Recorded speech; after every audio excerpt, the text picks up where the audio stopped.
カジカ、風邪ひくわよ。みんな、どこに行っちゃったんだろう。みんな、帰ってくるかな。カジ、カジか。結び。よかった。すみれちゃん、戻ってきてくれた。バカ。戻ってくるに決まってるでしょ。だけど、そうだけど、はるちゃんも、支配人さんも、コニーさんも、姫ちゃんも、みんな、どこかに行っちゃったから。みんな、戻ってくるよね。また、前みたいに、みんなで一緒にレッスンしたり、ライブしたり、できるよね。どうかしらね。スース。スース。そうでしょ。もし負けたら、私たちスリーセブンスは解散することになる。それが現実。甘い理想に逃げ込んでも生き残れない。たとえそうじゃなかったとしても、負けたら、もう前の私たちじゃいられない。それだけは確かよ。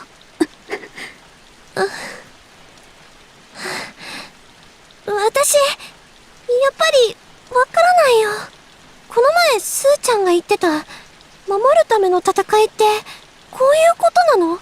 みんなでいがみ合って、喧嘩して、悲しくなって、それで、こんな風に、バラバラになって。火事か。こんな戦い、一体何の意味があるの？誰が勝って、それで誰が何をもらえるの？得られるものはたくさんあるわ。失うものも。それは多分、私たちが、これまで当たり前だと思ってたもの。全部よ。当たり前？努力、友情、勝利、頑張れば、必ず報われるって状況。本当は、現実は、そうじゃない。私たちが勝ってきたことで、負けた人たちがいるのよ。敗者が。ちゃんといるのよ。スース。私、昔から分かってた。誰かの幸せは、誰かの幸せとは違うって。みんなの望みが、願いが同時に叶うことはないって。スース。時々思うの。叶わなかった人たちの願いは、思いは、どこに消えるのかなって。でも、いくら探しても答えはなかった。だからせめて、目をそらさないでいたい。この現実から、そして、強くいたいと願うの。叶わなかった人たちの、思い。カジカ？目をそらしちゃダメよ。たとえバラバラになったって、一人ぼっちになったって、戦わなければ前には進めない。この戦いは、避けては通れない。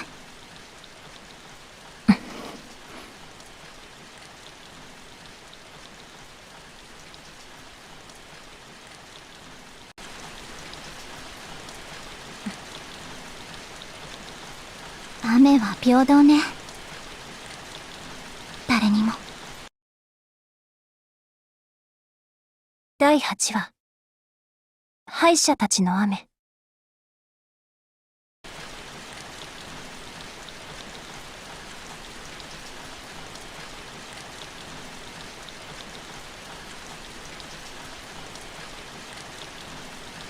傘もささんで、風邪ひくで。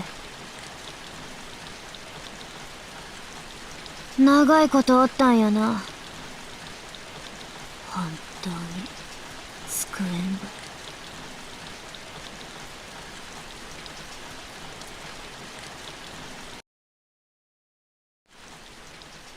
そんで、覚悟はできたんか？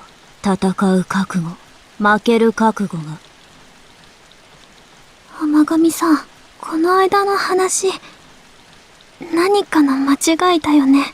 はあ？何か間違って伝わっちゃったんだよね。解散とか対決とか間違いだよね。キサンバ、本当に。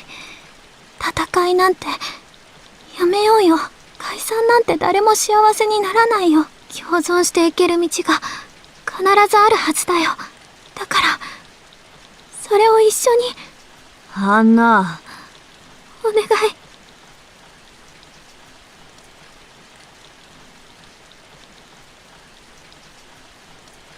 お願いします。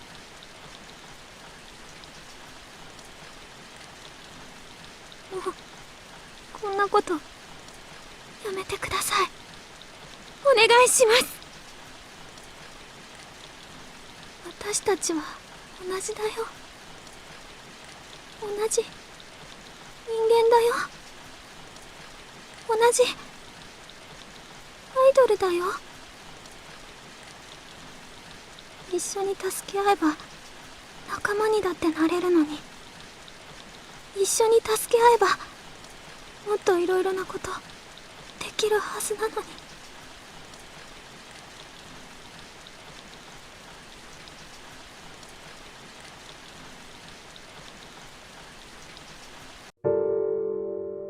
春日部春。貴さんは悪夢を見んか。悪夢？叶わなかった願いを恨めしげに唱え続ける敗者の姿ば深い闇の底から手を伸ばし、それでも届かず絶望の果てに朽ちていった敗者たちの悪夢や。知らない。私そんなの見ない。そうか。幸せやの、ヒロインさんは。お願い。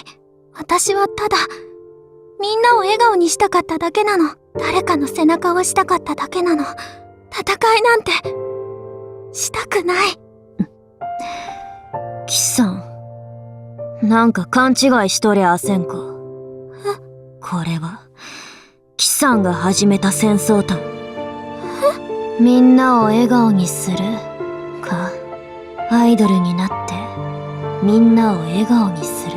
前にもそう言ってたやつがおったよ。だけどあいつはそうはなれんかった。あいつ？キさんが言う同じ仲間であるはずのセブンスに潰された。みんなが笑顔なんて幻想ばい。光は必ず闇を作り出し、強すぎる光は何もかも焼き尽くす。いい加減気づいたらどうや。この世は平等じゃなか。生まれ持ったもんも違う、環境も違う、絵にしも違う。平等で折れるわけがない。だから戦うったい。欲しいもんに手を伸ばすために、守りたいもんを守るために、頭を使って腕を使って、時に嘘をついて、時に他人を利用して、あらゆる手を使って勝つために戦うったい。そんなの間違っとるか。なんでキさんにそんなことがわかる。いや、なんでそれをキさんが決めるとや。教えちゃるわ。キさんが勝者やからや。キさんが敗者ならそげんこと言えんくなるわ。敗者に発言権はないけの。発言権は常に勝者にしかないと。戦いたくない言うとったな。ならこのまま負ければええ。何もせずこのまま朽ち果てればええ。戦えもできんもんが寝転がったままねだるの。欲しいもんはみんな大体一緒ばい。だから勝者がおって同時に敗者がおる。キさんらが今スリーセブンスとして光り輝くその影で泣いとる奴らが本当におらんと思うか。自分たちがやってきたことを顧み、キさんらがいなければ輝けていたアイドル、生まれてきたアイドルが少しはおるんやないか。キさんはそのことに少しでも覚悟をしてきたんか。私はただこの世界の断りを分かりやすく示してやっとるだけと知った上で、敗者の怨念を背負う覚悟をしてな。春日部春。何の悪気もなく、覚悟もない貴さんに質問しちゃる。覚悟して弱者を潰しとる私と、覚悟もなく潰しよる貴さん、どっちが本当の悪やと思う？かわいそうにの。七崎ニコルだけやない。誰も教えてくれんかったんやろな。背中を押すか。人は夢ばかり解く。それもまた他人に勝つためなんやろうな。だが夢も理想ももうよかろう。そんなもんそこらのゴミ箱からでも拾えるわい。目を覚ませ。この世界にあるのは暗く冷たく残酷な現実だけばい。私のことを狂っとると思うか？ならこの世は狂っとる奴らばっかりばい。考えてみ。今まで貴さんらを応援してた奴らはどこ行った？アクシズの方が熱い、アクシズの方が騒げる言うてはしゃいどる。見事な手のひら返しやね。本当におぞましかクソったれの世の中ばい。あなたは一体何がしたいの？あなたの言うこんなクソったれの世界で一体何がしたいの？全部灰にしちゃるけん。勝ってこの腐った世界を、だからこそすがる偽りだらけの偶像を、夢を、理想を、そのすべてを灰にしちゃる。そんで燃え盛る豪華の中で高らかに笑っちゃるばい。ざまあ見ろってな。それが私の信念と覚悟だ。勝つためにどんな手段も厭わん。正真正銘の真剣勝負や。私とやる気なら死ぬ気できいや。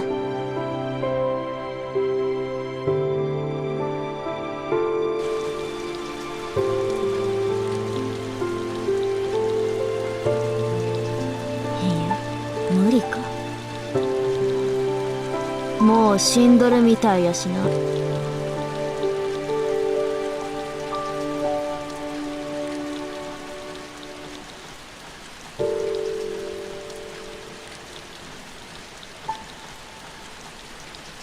私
物心ついた時、僕は初めて自分が男の子じゃないことを知った。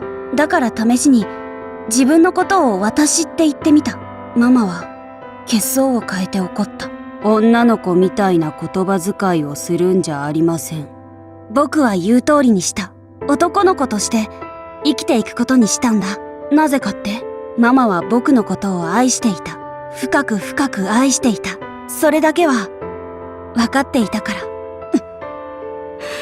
だけどある日、僕は知ってしまった。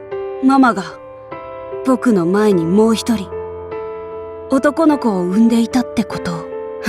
でもその男の子は、そいつは、僕が生まれた時にはもういなかった。それで僕は気がついたんだ。僕じゃなかった。ママが愛しているのは僕じゃなかったと。思い出の中の兄なんだと。だから僕はママを捨てた。ママは泣いていた。悲しくはなかった。むしろ、ほっとした。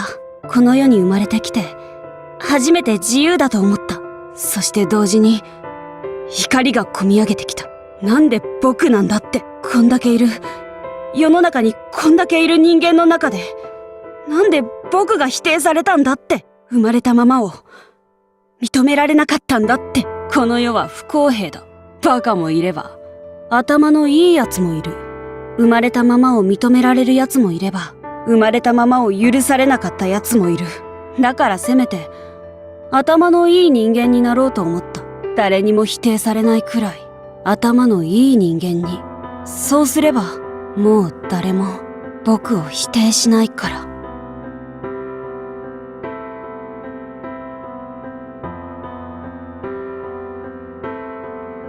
いい人、それが私の父によくかけられていた言葉だった。父は私の自慢だった。あの日、すべてを失うまでは仲のいい友人だったはずの男に騙された父は、ある日、自分の会社を、全財産を失った。誰も父を助けてはくれなかった。私たち家族を助けてはくれなかった。しばらくして母が死んだ。あの頃はよく泣いた。夜は豆電球一つで生活した。一番寂しかったのはクリスマスだ。外から聞こえてくる幸せそうな笑い声に私は耳を塞いだ。一人膝を抱えて新聞紙にくるまって眠った。ずっと疑問だった。世の中には幸せがいっぱいあるのに、どうして誰も私にはそれをくれないんだろうって。どうして誰も私を助けてくれないんだろうって。だけど今はよくわかる。お金がないやつのことは誰も助けてくれない。騙されたやつのことなど誰も助けてくれない。弱いやつのことなど誰も助けてくれない。この世は勝者と敗者に分けられる。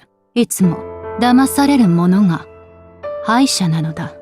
だから騙す者こそが勝者になれるのだ。そのことに気がついてから私の人生は変わった。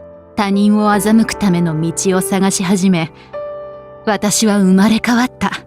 まずは見た目から。自分らしさなんていらない。他人からどう見られるか、他人をどうやって欺くかが重要だった。愛されるためにどうすればいいか、頭がよく思われるためにどうすればいいか、お金を手に入れるためにどうすればいいか、考えれば考えるほど、実行すればするほど、私は強くなった。たくさんのものを手に入れた。だけどまだ足りない。私は忘れてなどいないから。人は弱き者を裏切る。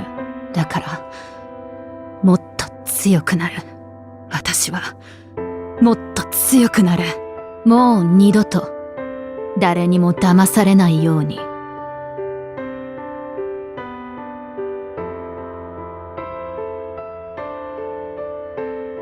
ずっと自分は素晴らしい存在だと思っていた。幼稚園の頃も小学校に上がってからも、運動も成績も身長もいつも一番だった。男なんて怖くもなんともなかった。のに私は知らなかった。世の中には圧倒的に強い奴がいることを、圧倒的に秀でた奴がいることを。成長すればするほどそういう奴らは増えていった。そしてある時気づいた。自分は全然素晴らしい存在ではないのだと。街を歩けば埋もれてしまう程度の存在なのだと。誰も私に興味を持たないし、誰も私のことをよく知らなかった。悲しくて毎日泣いた。泣いても何も変わらないことは分かっていたけど、泣くしかなかったんだ。私を変えてくれたのはネットだった。ネットは自由だった。好き勝手なことを言えた。好きなものになれた。好きな自分になれた。そのうち、それだけでは物足りなくなった。もっとすごい自分。もっと素敵な自分。それらを突き詰めれば突き詰めるほど、他人より上になる必要があった。秀でたものを、金持ちを、幸せそうな奴を、引きずり下ろす必要があった。やり方は簡単だった。人は完璧じゃないから、考えは人の数だけあるから、誰かのミスを、失言を、失敗を、執拗に叩いた。さも自分が正しいかのように、完璧であるかのように、好きな人間の言うことだけを持ち上げた。自分に気持ちいいことを言ってくれる奴だけを応援した。自分の思い通りにならないことを徹底的に否定した。現実世界では自分より強い奴に対等であるかのように振る舞った。道徳を、正義を、寛容を、平等を、思想の自由を、発言の自由を謳った。そうしたら、いろんな奴が話を聞いてくれた。同意してくれた。現実では誰も聞いてくれない。私の価値観を認めてくれた。匿名だから好き放題言えてるだけだって。そうだよ。だってそれが気持ちいいんだもの。楽なんだもの。誰よりも自分が正しいような気がしたんだもの。生きていていいのだと言われた気がしたんだもの。それの何が悪いんだ？ネットには私の居場所があって、私を闇から引きずり出してくれた。ネットが私を助けてくれたんだ。そして今、そのネットで出会った奴と、私は共にいる。こいつはすごい奴だ。本気になれば、私を潰すことなどたやすいだろう。だって私は本当は、取るに足らない人間だから。でも、こいつといれば、私は輝かしい人間になれるかもしれない。輝かしい思いができるかもしれない。素敵な人生を勝ち得るかもしれない。少しでもいい。できる限りでいい。もっと気持ちいい思いがしたい。輝いて、照らされて生きていたい。私はただ、そんな居場所が欲しいだけなんだ。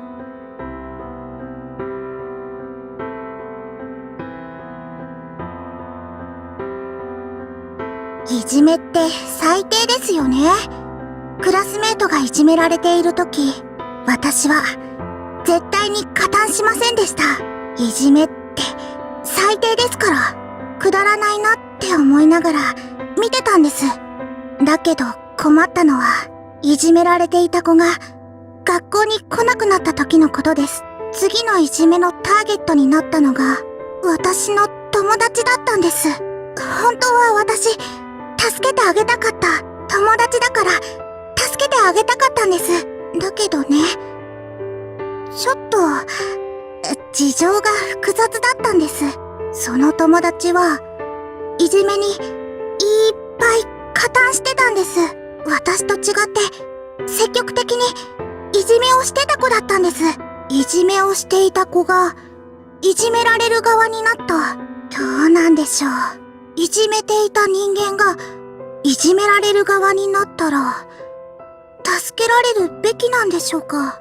悪いことをした人間が、加害者が今度は被害者になった時、その被害者は守られるべきなんでしょうか。ついこの間まで悪いことをしていたのに、悪さをしたことは全部忘れて助けてくださいって？もしそうなら人類は全部加害者側になってしまいますよね。だっていくらズルをしても、他人を利用するようなことをしても、被害者になった途端罪は消えるんですから。だから私はその友達のことを罰を受けてるんだなって思うことにしました。罰を受けなければ人は変われない。悪人は善人になれない。もしずっと善人でいたいなら、悪いことをしなければいいんです。悪いことに加関わらなければいいんです。だから私、その子のことは助けないことにしたんです。悪いことをしたらいけないんです。悪いことをしたら帰ってくるんです。それを覚えてもらうために。そうそう。なんで私がネロちゃんといるのか言ってませんでしたね。あの人、あれで一応正義なんですよ。無自覚に他人を蹴落としてきた悪人のスリーセブンスを退治しようとしてますから。本当だったらあんまり関わりたくないんですけど、よくよく考えたら私悪人って嫌いなんですよね。それに私たちが善人として悪人を退治したら、その姿を見習って世の中にもっと善人が増えるような気もするし、それって素敵なことじゃありません？だから結果的にはこれが最善かなって。世の中の人たちがみんな善人になるお手伝いができればいいかなって。要するに私善人なんですよね。